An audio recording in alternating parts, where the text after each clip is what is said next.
Hi, these are the Style Pile notes. These notes help writers add sentence variety and style to their writing. Go beyond "my dog ran" to "my dog, the beautiful, courageous pug, ran hideously slow." Okay, here's how it works. Open up the notes. If you are in my class, you should have a digital copy in Google Classroom. If not, go to the URL and make a copy for yourself. Watch the lesson while filling in your notes. Only copy the parts in red font. Okay, so today's Style Pile notes are going to focus on conjunctive adverbs and semicolons. So your first box says, what is it? Conjunctive adverbs and semicolons.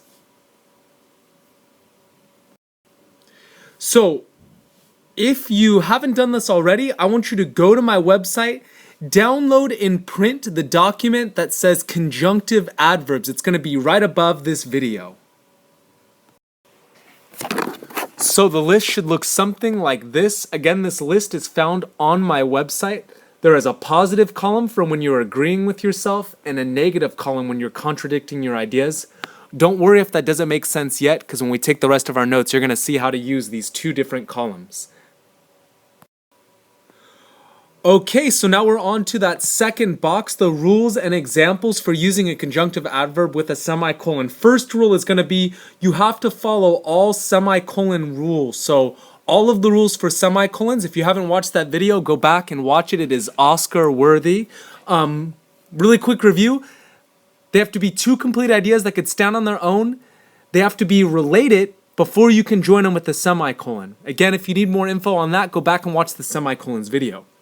Second rule, use a word from the list, which we just saw a moment ago. Third rule, the conjunctive adverb must come after the semicolon. Fourth rule, it must be followed by a comma. So let's see these rules in action. We've got this example down here. Mr. Davis is a stylish teacher, so that is a complete idea that could stand on its own. However, I wish he would shave his beard. That is a complete idea that could stand on its own. They're related to each other. They're both talking about me and how I need to shave my ugly beard, so we'll put a check right there. All right, rule number 2, use a word from the list. However is one of the words from that list that I showed you a moment ago. Hopefully you've got that printed in front of you, so bam, it follows rule number 2.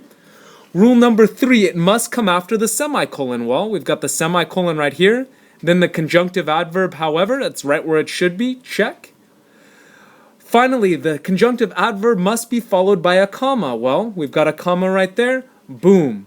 It follows all 4 of the rules that we just learned. If you need a moment more to copy this down, please pause the video. Okay, so I'm going to ask you now, what is wrong with this example? I'm telling you there's something wrong with it. Take a moment, pause the video, and decide what is wrong with this example. Hopefully you took a moment to pause the video and figure out what was wrong with this example. Let's check our 4 rules. Rule number 1 has to follow all the rules for semicolons, so we need 2 complete ideas that could stand on their own that are related to each other. The author's purpose in the article was to persuade his audience that young people are addicted to technology. That's a complete idea that could stand on its own. Let's check the part after the semicolon now.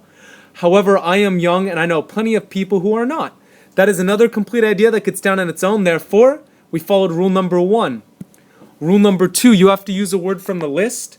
When we look right after the semicolon, the conjunctive adverb, however, is from our list. So we've got rule number 2.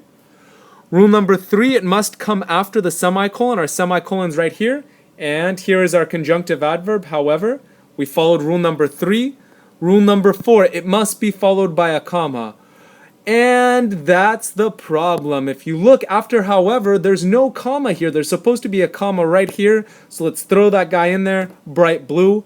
Now that we have all 4 rules followed, we fixed the mistake and now it's good to go. Make sure you remember that a comma has to follow the conjunctive adverb. All right, I've got a different question for you now. Is this example correct? I'm not telling you if it's right or wrong. I want you to pause the video for a moment and decide, is this example correct?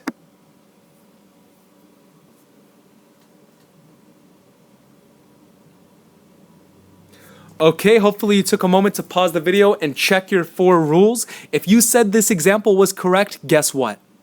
You're right, this example does use the conjunctive adverb and the semicolon correctly. Let's check our 4 rules. Rule number 1, 2 complete ideas that stand on their own and are related to each other because it's following the semicolon rules.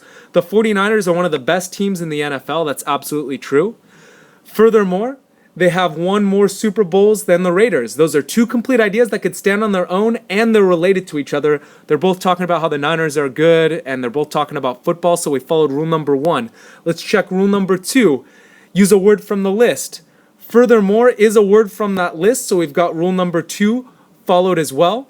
Rule number 3, it must come after the semicolon. Boom, there's the semicolon and we've got the conjunctive adverb furthermore. Rule number 4 must be followed by a comma. Boom. So we've got rules 3 and 4 followed as well. One thing I want to point out, when you use a semicolon, you do not capitalize the conjunctive adverb. So notice that's not a capital F there. That's important because a lot of people make that mistake. They'll capitalize the F. When you're using a semicolon, remember, it doesn't end the sentence. It makes it one long, stylish sentence. So do not capitalize that F. Let's erase that guy out there. We should have a lowercase f there. All right, asking you a different question again. What is wrong with this example? Take a moment, pause the video, and I want you to figure out what's wrong with this example based on the 4 rules we know and think about what I just said in the previous slide.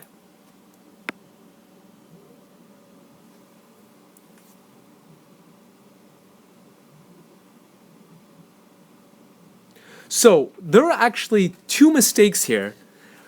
The first mistake we just talked about, when we have a semicolon and we use a conjunctive adverb, we don't capitalize the first letter of the conjunctive adverb. That should be a lowercase a. So that was a mistake right off the bat.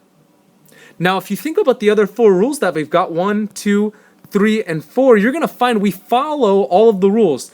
We've got 2 ideas that are complete ideas that could stand on their own. They're related to each other. So rule number 1 is good. Rule number 2, it's one of the words from the list. Additionally, is from that list. Rule number 3, it must come after the semicolon. Well, our semicolon's right here, and there's our conjunctive adverb, so that's good. And then rule number 4, it must be followed by a comma. Well, Mr. Davis, it follows all of those rules, and we fixed the A, so what's wrong here?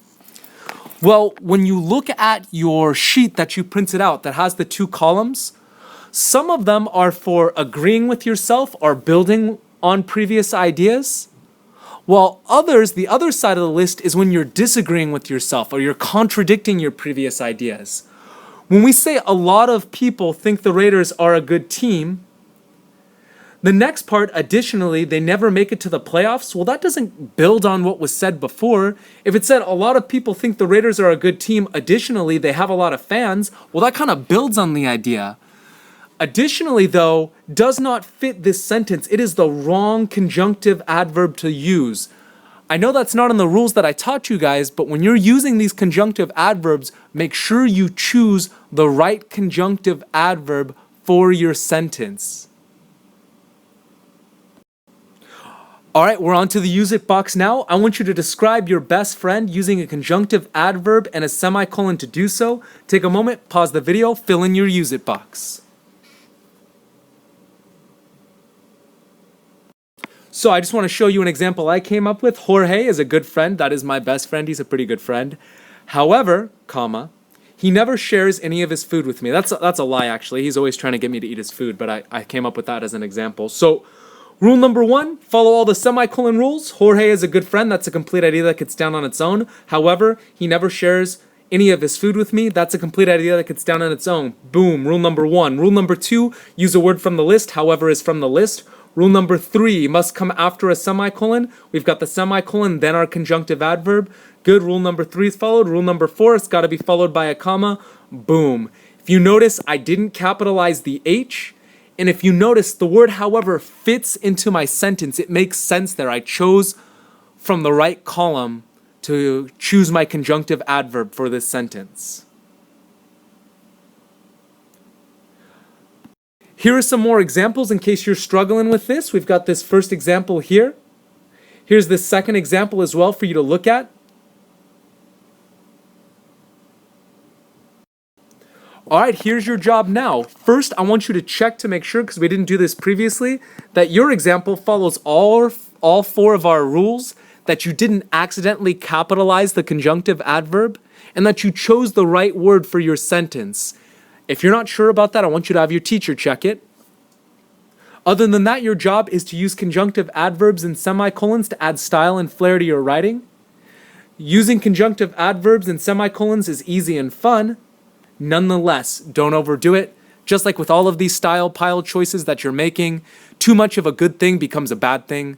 So only use a few semicolons and conjunctive adverbs in your writing, then throw in some subordinate clauses, some appositives, and boom, you've got yourself a stylish piece of writing without being boring and tedious. Thank you for using these style pile videos. If you have any questions, don't hesitate to ask your teacher.